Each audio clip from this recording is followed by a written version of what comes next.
semua pihak boleh menampilkan atau boleh menyampaikan segala sesuatunya dan juga boleh menyampaikan sanggahan atau keberatan terhadap apa yang disampaikan oleh pihak lawan. Ya, seharusnya seorang jaksa itu harus respect ya dengan lawan ya, dengan pihak terdakwa atau kuasa hukum terdakwa ya. Harus respect harusnya.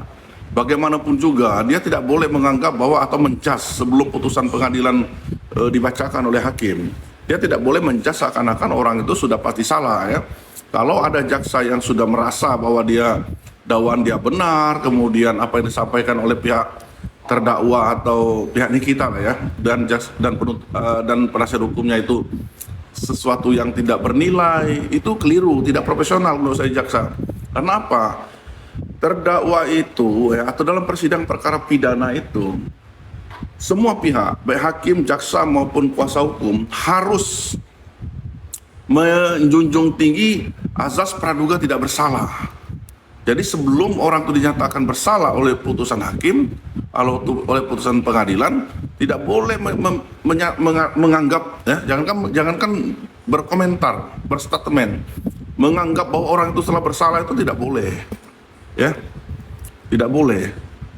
Kalau sudah yang ngenyek lah bahasanya ya, kalau kita pakai istilah itu yang ngenyek, kemudian seakan-akan menganggap melecehkan lah, yaitu perilaku, baik gestur tubuh ya maupun perkataan, itu berarti dia tidak profesional, tidak boleh itu ya. Seharusnya sebagai jaksa yang mewakili negara dia harus arif, harus bijak. Itu apalagi pada waktu Nikita Mirzani menyampaikan atau tim kuasa hukumnya menyampaikan sesuatu, misalkan jaksanya ngobrol-ngobrol tidak menghargai gitu kan. Ada apa dia ngobrol sendiri itu? Seharusnya dia butuh menyimak apa-apa yang disampaikan baik oleh saksi yang mereka ajukan, yang diajukan sendiri oleh jaksa, maupun yang hal-hal yang, terima kasih banyak ya sudah kirim Mawar, maupun hal-hal yang disampaikan oleh pihak Nikita Mirzani itu harus disimak, karena itu adalah fakta di persidangan, tidak boleh kita kesampingkan. Kalau Ananda, makasih banyak, kalau jaksa sudah tidak memperhatikan hal-hal yang disampaikan di dalam persidangan baik oleh para saksi maupun oleh terdakwa atau kuasa hukum terdakwa, bagaimana jaksa bisa membuat kesimpulan nanti pada saat dia membuat tuntutan? Bisa-bisa tuntutan yang dia buat itu hanya imajinasi dia saja, bukan berdasarkan fakta di persidangan. Nah itu, makanya seharusnya tidak boleh ya. Oke, saya lanjut ya.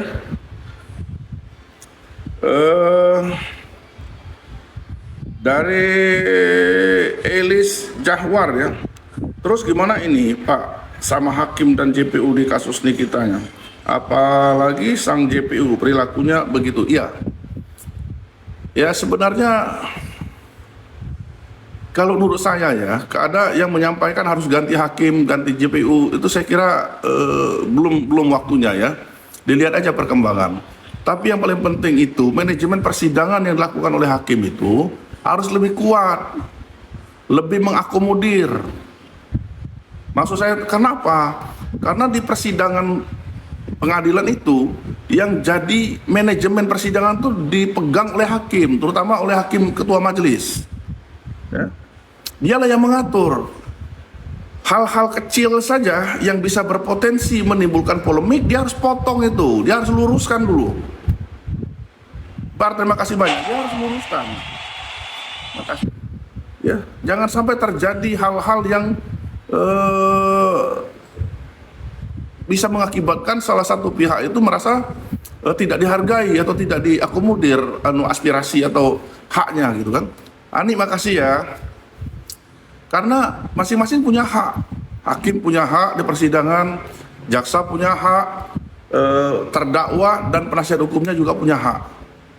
Itu manajemen persidangannya harus jalan, harus kuat. Ya.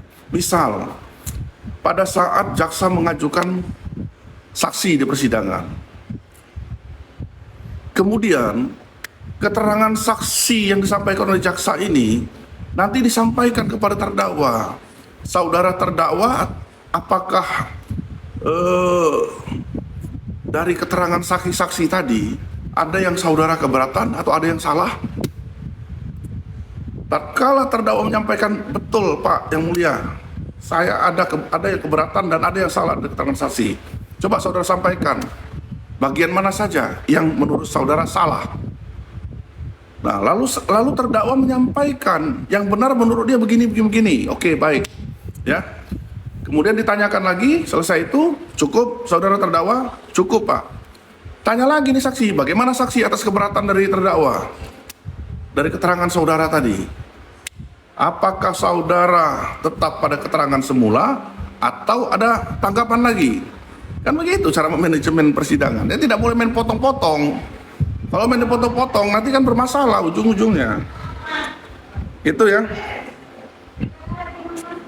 Nah, ini perilaku JPU ini, mohon maaf saya, mengecewakan sekali.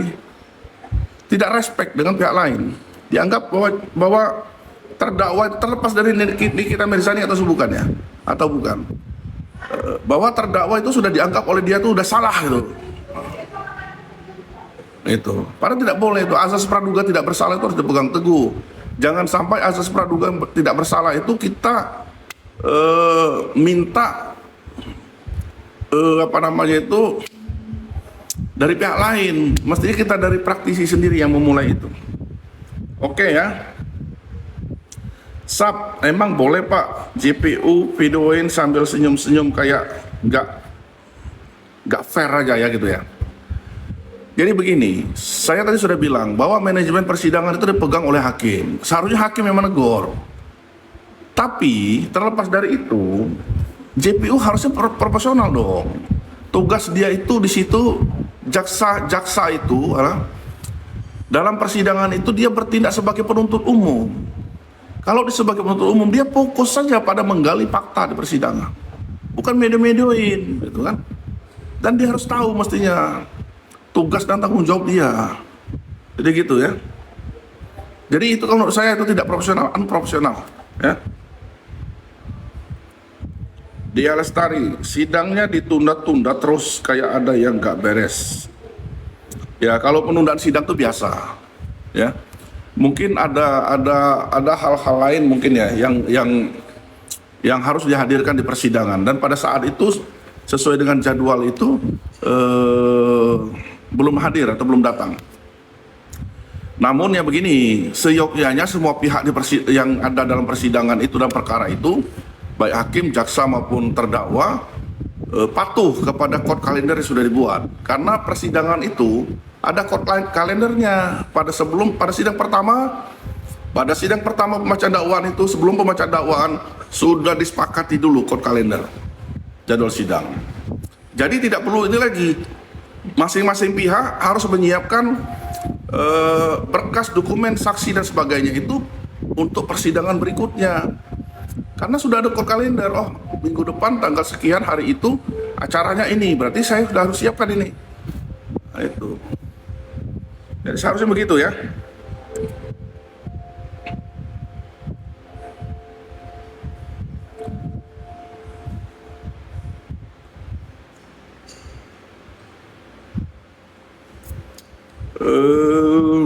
Saya baca lagi nih. Terima kasih banyak, udah 1,1K yang nonton ya. Makasih banyak. Semoga Nikita juga nonton nih. Mbak Nikita tetap semangat ya. Terus saya menganggap Mbak Nikita itu dengan menggunakan azas praduga tidak bersalah. Saya sebelum ada putusan pengadilan yang menyatakan Mbak Nikita bersalah, saya tetap menganggap Mbak Nikita sebagai orang yang belum bersalah. Semoga produk mafia skincare owner RG Sheila Heni yang nggak benar segera diboykot. Ya seharusnya ini ya, seharusnya statement atau pernyataan dari Nikita Mirzani itu dijadikan sebagai dasar sebetulnya untuk melakukan penyelidikan ya, bukan penyidikan ya, penyelidikan dari instansi terkait yang berwenang, misal BP POM ya. Karena ini kepentingan masyarakat banyak. Apa salahnya dibuktikan apa yang disampaikan oleh Nikita Mirzani itu? Mungkin ada benarnya, ya. Jadi itu harus dilakukan tindakan preventif namanya ya. Makasih banyak Dr. Henry, selamat siang. Harus dilakukan tindakan preventif, jangan sampai nanti sudah banyak korban ya. baru mau diambil tindakan. Lanjut ke April. Bapak sebagai seorang yang mengerti hukum, bagaimana menurut Bapak persidangan NM ini? Nah itu tadi saya sampaikan tadi. Kalau menurut saya agak janggal ya gitu ya. Manajemen persidangannya agak janggal. Permata, ya, walahu alam bisawab ya, Permata ya. Tetapi sudah dibaikkan Pak. Ya. Oke. Saya lanjut dengan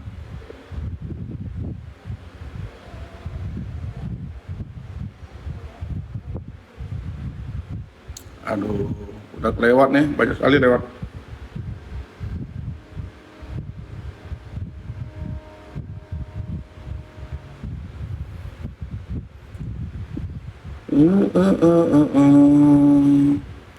Terima kasih banyak yang sudah hadir ya. Makasih banyak, tolong di tap-tap.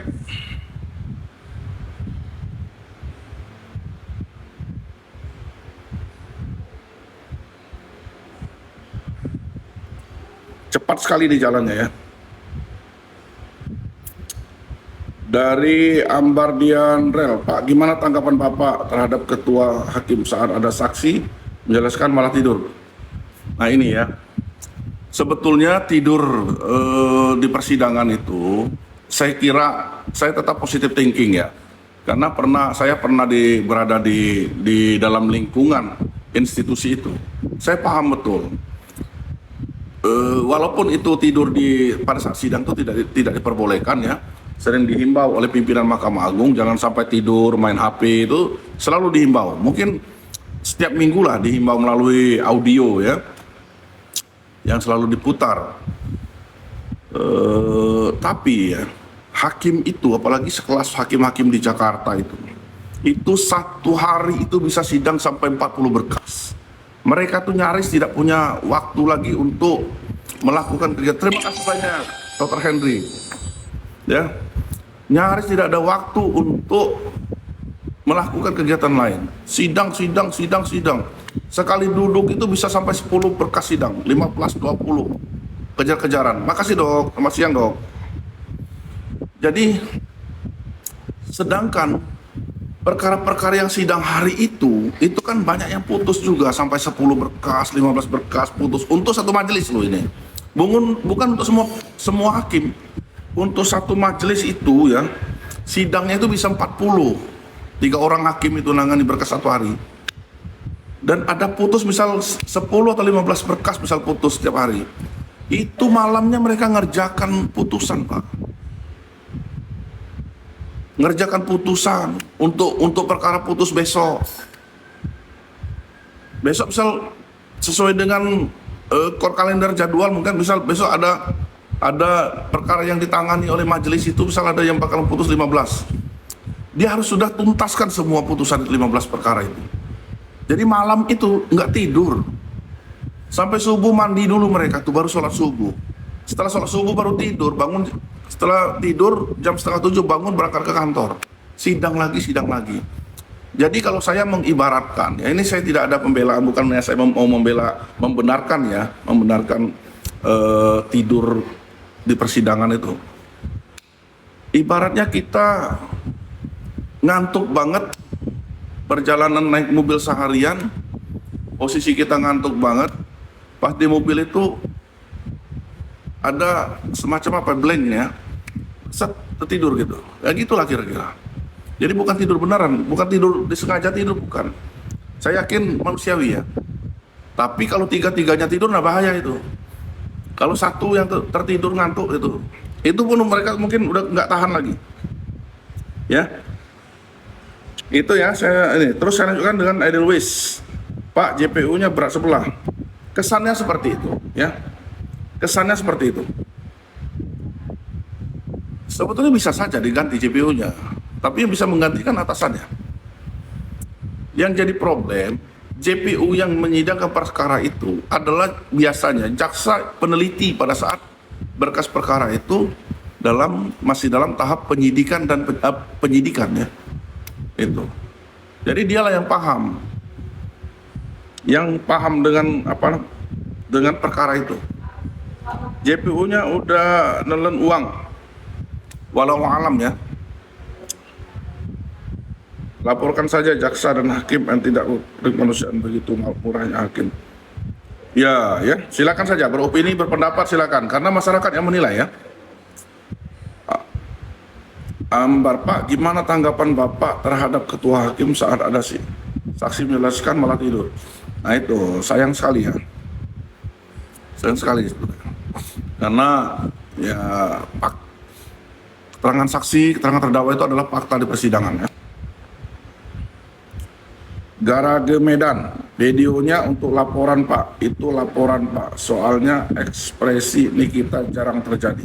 Iya. Kalau kita baca di media, di pemberitaan memang seperti itu, karena ada rekaman tentang hal-hal yang di luar hukum.